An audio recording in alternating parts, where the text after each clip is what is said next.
Ya. Oke. Dulu. Cap. Tunggu. Ya, bismillah. Oke, Bang Jamal mungkin bisa diceritain hari ini datang ke Polres Pusat. Ya. Agendanya. Kita hari ini ya bersama Pak Dudi, klien kami, datang ke Polres Metro Jakarta Pusat terkait dengan memenuhi undangan klarifikasi dari penyidik cyber Polres Metro Jakarta Pusat.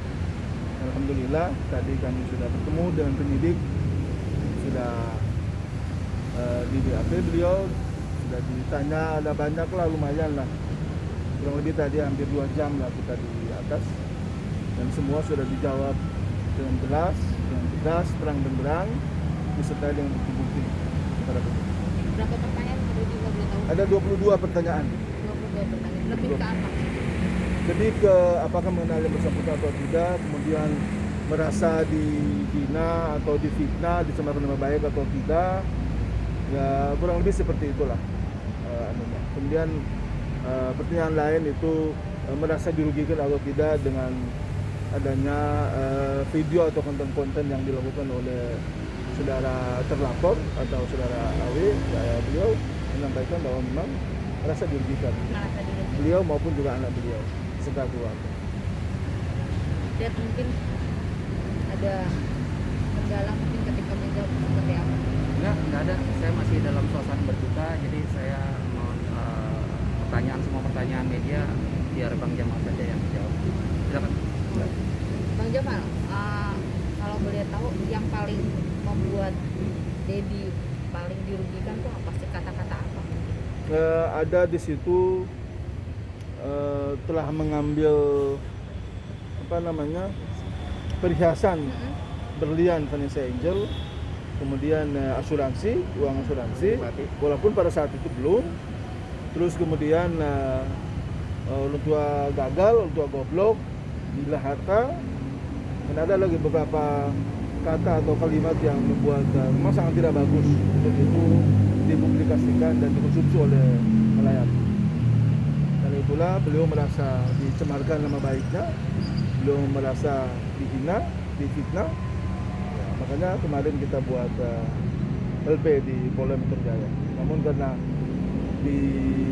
diarahkan ke Polres Metro Jakarta Pusat, jadi ya kita menunggu panggilan dari penyidik. Berarti saling lapor melapor atau gimana sih, Bang? Saya nggak tahu soal saling lapor melapor. Yang jelas ini kita dalam kedudukan sebagai pelapor dalam hal ini. Tapi dari pihak sana merasa bilang katanya kan tidak ditujukan ke dia gitu loh, Bang. Nggak apa-apa. Nanti silakan nanti mengklarifikasi itu di penyidik. Tidak ada masalah. Yang jelas kan ada sebutan nama yang jelas kok. Dan itu semua bukti itu sudah kita sampaikan ke penyidik. Kalau boleh tahu kena pasal berapa dan berapa tuntutannya? Apa itu? Kena pasal berapa dan berapa tuntutannya? Pasal 27 ayat 3. Kemudian ancaman hukumannya 4 tahun maksimal. Kan Abang sempat memberikan somasi ya? Ya, somasi pertama, kedua, ketiga, semua telah diklarifikasi bahwa itu telah diterima. Namun mereka tidak berkenan untuk datang ke kantor kami untuk minta maaf. Ya, karena mereka tidak berkenan, maka ya kami buat laporan. Pihak sana juga semua sama-sama punya lawyer, Bang. Apakah sudah menghubungi sama-sama, ada komunikasi dengan lawyer sana? Belum. Hingga saat ini belum. Kan dengan membuat somasi itu kan satu awal yang baik untuk membuka ruang komunikasi sebetulnya. Kalau memang toh ada niat baik, maka tentu direspon. Sehingga mungkin ada telepon-teleponan atau kita bertemu lalu mengklarifikasi atau meminta maaf. Kan sederhana aja sebenarnya. Tapi karena merasa tidak bersalah dan justru menantang waktu itu untuk kami membuat laporan polisi, jadi ya sebagai warga negara yang baik, ya tentu itu yang kami lakukan. Jadi mungkin bersuara sedikit, mungkin ini memang sudah menjadi keputusan Dedi untuk melaporkan karena lagi-lagi pihak sana seperti menyepelekan. Enggak sih. Jadi memang itu kan sudah sudah keterlaluan, keluar batas-batas kata-kata yang sangat Tidak pantas dan tidak layak untuk dikonsumsi Dan hingga saat ini masih. Sampai saat ini masih. nggak? Sampai saat ini masih. Ya pesan kami dari Pak Dodi juga, ya insaf lah, sadarlah. Kalaupun tuh mau buat konten, ya carilah konten yang baik, yang benar, layak ditonton. yang layak dan pantas untuk ditonton oleh publik lah. Jadi followersnya Ya apalagi kan followers dia kan banyak banget, itu kan tidak bagus kan. Kalau menari-nari di atas penderitaan orang lain. Akan memberikan efek jerah Bang Jamal, karena kan kita tahu sendiri Mayang sendiri pun sempat merasakan depresi Betul, dengan perkataan betul dia. sekali. Nah ini sebetulnya ini untuk memberikan pelajaran juga kepada yang lain agar tolong dengan segala kebebasan dan hak yang dimiliki, ya diperhatikan juga bahwa ada hak dan kebebasan orang lain yang juga harus kita hormati di situ. Karena itulah mengapa ada undang-undang ITE untuk melindungi. Berarti saat ini laporan pertama yang masuk ke Polres Jakarta Betul. Pusat. Kita ya betul. Tadinya kan kita lapornya kan di Polda Metro Jaya, tapi kemudian dilimpahkan ke Polres Metro Jakarta Pusat. Jadi ya kami memberi panggilan penyidik di sini di Polres Metro Jakarta Pusat. Kalau untuk pihak dari sana kira-kira kapan akan dipanggil? Apa itu? Pihak dari sana kira-kira kapan akan dipanggil untuk? Belum, kita nanti akan ada saksi-saksi lagi dulu. Oke, ada Jadi sana. proses selanjutnya Bang dari Ya, yang ada sekarang. pemeriksaan saksi dari kami. Hmm. Setelah itu baru mungkin dari pihak sana. Ada berapa saksi yang akan Abang ajukan? Mungkin 2 sampai 3 orang. Siapa tahu kalau boleh tahu siapa aja. Nah, nantilah. Saatnya nanti. Teman-teman juga pasti tahu. Yang terbaru adalah akun Dedi yang Ya. apa namanya? Di-hack. Dihack lagi Ya. gitu kan. Kan Dedi pertama sempat memberikan klarifikasi ya di salah Ya. satu stasiun TV gitu kan. Hari ini yang baru pun ada lagi yang baru dihack. Gimana nih Bang? Ya, saya Apakah kira membuat laporan lagi atau seperti apa? kita masih Mengumpulkan bukti. ya mengumpulkan bukti-bukti dulu. Sedang mempertimbangkan juga dari berbagai aspek, mempelajari lebih detail lagi, lebih cermat. Nah, hingga saat ini belum ada pemikiran untuk membuat LP. Kira-kira begitu. Kenapa Bang? Kenapa? Ya nantilah kita lihat dulu lah, kita lihat kan. Satu persatu aja Ya, gitu. satu persatu.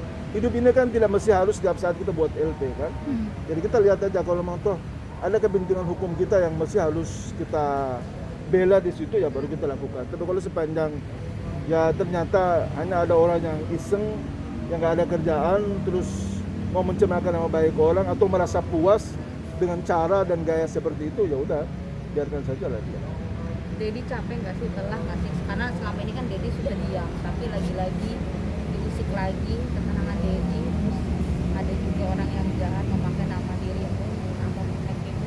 Iya, itu kan ini udah yang kedua kali ya. Kemarin sudah saya klarifikasi di salah satu stasiun TV di mana ada oknum yang sengaja mengedit di akun Instagram saya, mengedit, mengopi, seolah-olah itu adalah komentar dari saya pribadi. Saya sudah klarifikasi, tapi hari ini ada lagi. Yang terbaru hari ini tadi pagi ada lagi, dan modusnya juga sama ya. Ini benar-benar memang sudah keterlaluan, tapi saya serahkan semua ke kuasa hukum saya Bang Jamal.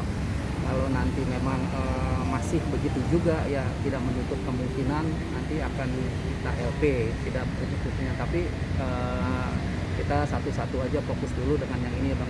Ya, betul. Jadi untuk yang itu kita akan lagi cari siapa oknumnya yang membuat edit di akun Instagram saya. Bang, mungkin ada pesan buat oknum itu atau Ya. biar berhenti atau seperti apa? Ya.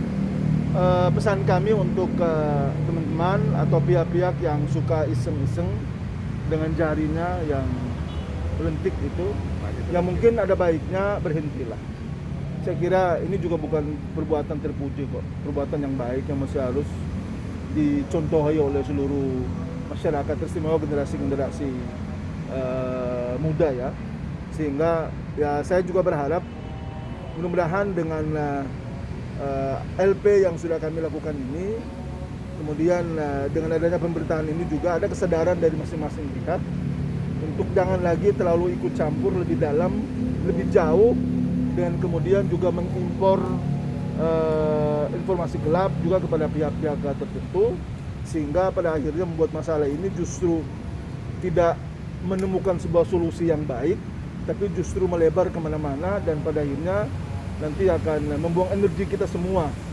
Mestinya ada banyak hal yang kita bisa lakukan untuk Indonesia yang kita cintai ini ketimbang daripada masalah-masalah yang remeh-temeh seperti ini yang bisa sebetulnya diselesaikan oleh pihak-pihak yang berkompeten dalam hal ini antara Pak Dudi maupun juga dengan Pak Haji Faisal. Saya kira itu. Oke. Oke. Terima kasih, Den. Terima kasih, Den. Terima kasih. Terima kasih ya.